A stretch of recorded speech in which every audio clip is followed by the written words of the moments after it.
The filly was so impressive in the first, so unusual, makes it 4 in a row. Jamie Carr, Godolphin, we liked Arctic Fairy. Munamek deserved the win. Benedita was outstanding. She runs in 3 weeks' time here on Australian Cup Day. And Legado's been the showstopper so far today. She's back to New Zealand. She's going to come back for a big Group 1 during the Melbourne Cup Carnival. So that's what's happened so far at Flemington. The Blamey Stakes awaits us here.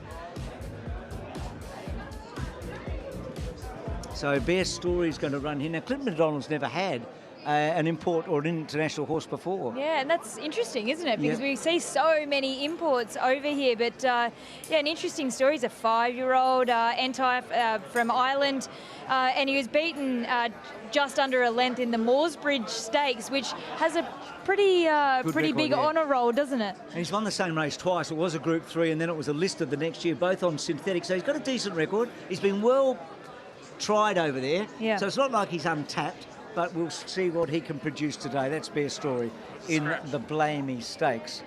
So from Bear Story, Gentleman Roy. So this is the horse who's been waiting to see who's going to ride him today.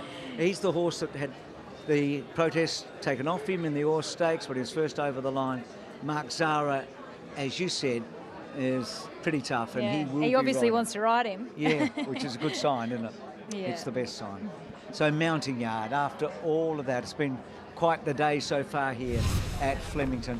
And let's start with Tuvalu. Gear change today. He's a high quality horse. Yeah, he is. He's got the blinkers off for the first time here. Jared Fry taking the ride. He wasn't beaten all that far in the CF4 to Jacquino. That was first up. He's got a great second up record and also loves Flemington, so I can see why Richo has him on top. He's a quality animal. Here's Smokin' Romans.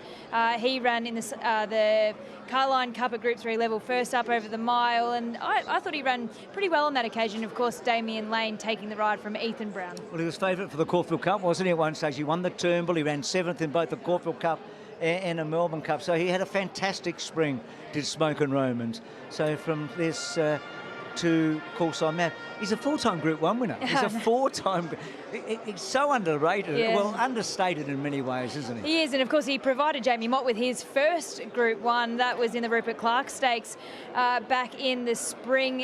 Look, he was a little bit disappointing first up. I think that he'll probably need to bounce off that, but he does do that. He mixes his form. Richo Pounding had a personal best last start. He needs to go to another level today. Maintain that personal best. That's the query for mine, and some horses can trampoline off it, but it's hard to see them repeating it, Lizzie. I find it quite incredible the price that they dish up for this horse each and every time. He seems to just get better and better as the more wins he has under his belt. Uncle Bryn, I thought, was terrific first up with limited amount of luck, and I think I can see him running really well. He ran well in the 5 Diamonds, which ended up being a good form reference race, franked that up with a dynamic win in a Cranbourne Cup. So from him to Bear Story, we saw him in the stalls a moment ago. So here he is. He looks pretty highly strung. He got the 2 handers. He's a beautiful animal, isn't he? Yeah, he is. He's getting a little bit on his toes. There, you see Clinton McDonald's actually strapping him on the right side. So he's a lovely horse. We'll see what he can do. He's $21.60 in the market, but he's got all the right form lines overseas. Clint's looking more like Ross every day. Take that as a compliment, but it is. He's a shocker. What a run during the Melbourne Cup Carnival. I mean, this is the horse that could go through the roof this autumn, I reckon, don't you? Yeah, well, I mean, he nearly won the McKinnon at Group 1 weight for age level. He's resuming. Whatever he does today, he'll be a big improver on. This is the guy that they have to beat. This is Gentleman Roy and Mark Zara. We wish him all the best. Bouncing back from a fall like that it's not easy.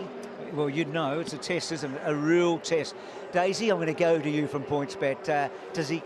Oh, no, we've got one more to go. Sorry, Banker's Choice. We shouldn't forget him. He was so good at the end of his last spring, and his first up run was okay. Yeah, it was a pass mark for mine. He's got second up form. He's won before second up. He's a horse that needs everything to go his right way. He does get a little bit hot. You can see him there with the earmuffs getting a wipe down. So let's go letting us know all that's happening with that. So what do you think, Lizzie and Richo, with He's a Shocker? He really got my eye at Rose Hill and then again here at Flemington. Oh, don't blame you, Bruce. I think Australian Cup looks, like that sort of a distance looks absolutely perfect. Tuvalu, the gear change is the key. First time in his career they put blinkers on him first up, and he raced a level or two below what we're used to. So I think he can bounce back here.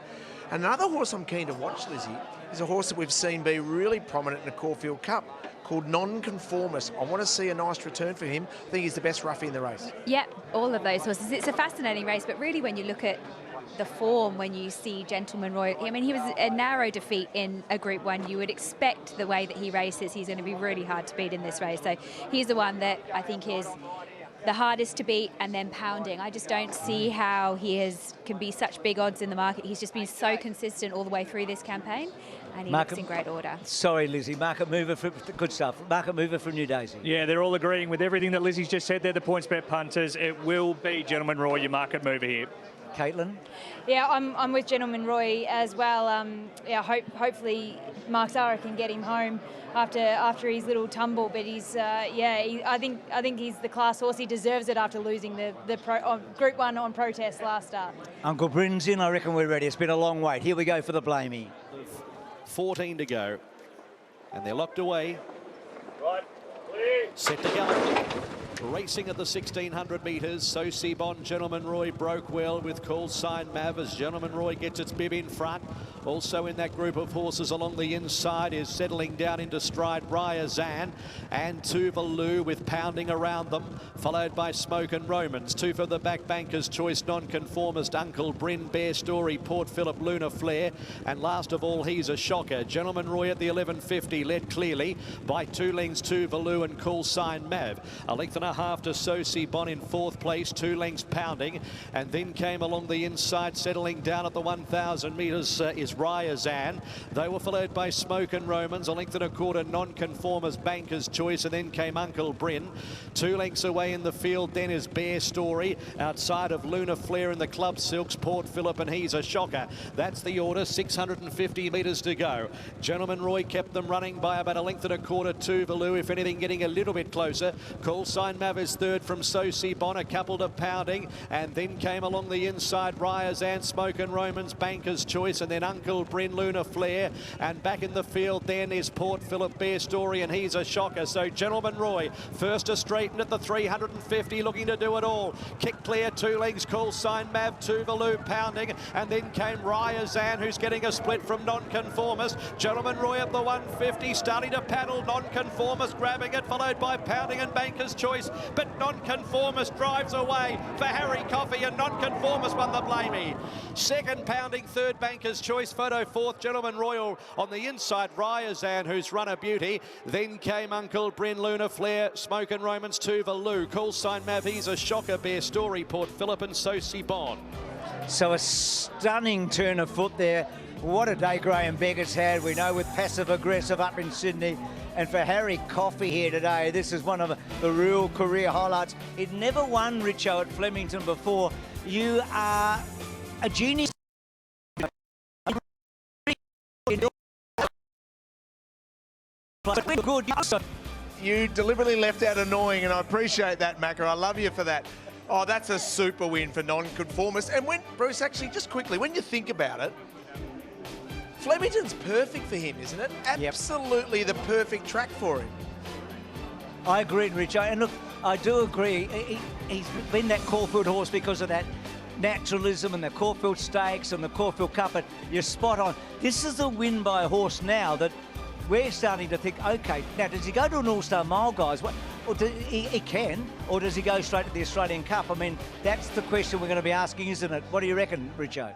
Well, my gut feel is he's a perfect Australian Cup horse, Lizzie. 2,000 metres for a horse like him. He's by Rebel Raider. That's a stylish return. Yeah, very stylish return, and it was a great ride also from Harry Coffey. He was able to navigate a nice path where he could save ground but also keep his momentum up, and that's so important when you get a stayer resuming. I thought Pounding ran out of his skin once again. Banker's Choice does what he always does. What did you make of Gentleman Roy? Well, he had that setback going into last week. He was meant to run in a Group 1. They decided because of that setback. So considering that, I think he's run well. The big disappointment, and where Lindsay Smith, who's got an All-Star Mile slot with Tuvalu, Bruce, he'd be shaking his head thinking, oh, I don't know what to do with him. He hasn't come up at all this preparation, which is rare because he always races well. Gee, there was a horse in the light blue colours that might have caught the odd eye up on the inside. Daniel Stackhouse riding at about 100 to 1 too. No, it was a good run. And without being flippant, wouldn't Lindsay love to ring somebody tonight and ask them what he should be doing? But dear Dino, eh? So there you go. Non-conformist, he was good, wasn't he, Katie? Yeah, he was excellent. And a big shout out to the Henwood family who bred him. They are the best people, and I know that Danielle will be absolutely over the moon with that performance. Good stuff, Katie. We're going to take a break, still plenty more to come. We're going to talk to Harry Coffey, we hope, after this. Burnbury, I wish I was there, but I was -7 when he won. Takeover target, we all remember Jay Ford and Joe Janiak, and we'll always remember this darling, won't we? How can you be perfect for that long? Oh, what a ride by Harry Coffey. Just extracts non-conformist out at a massive price to win the Blamey. And, well, these two have met before. They met after Harry won his Group 1. It's Bruce and Harry. Harry, first time you've ridden him, he must have given you an incredible thrill. Yeah, when they finish off like that, past some pretty decent horses, it's hard not to get excited about the feel they give you. So that was a great win, Bruce. I was really excited to get on the horse, albeit I didn't think we'd be winning, but he proved today he's back to his best. Is this your biggest win in Melbourne on a Saturday, do you reckon? I'm not quite sure, to be fair. I must admit it's my first Group 2 win. I've had a lot of goes, so it's pretty awesome to get a win on a day like today. There's a great crowd here, good money on offer, and riding good horses, so it's a big thrill, but to put a price on what would be my biggest win, I'm unsure, so it's not a bad problem to have when you can't remember what's what. I remember the one in Adelaide. I've still got the whip. Well done, Harry. Thanks, Bruce.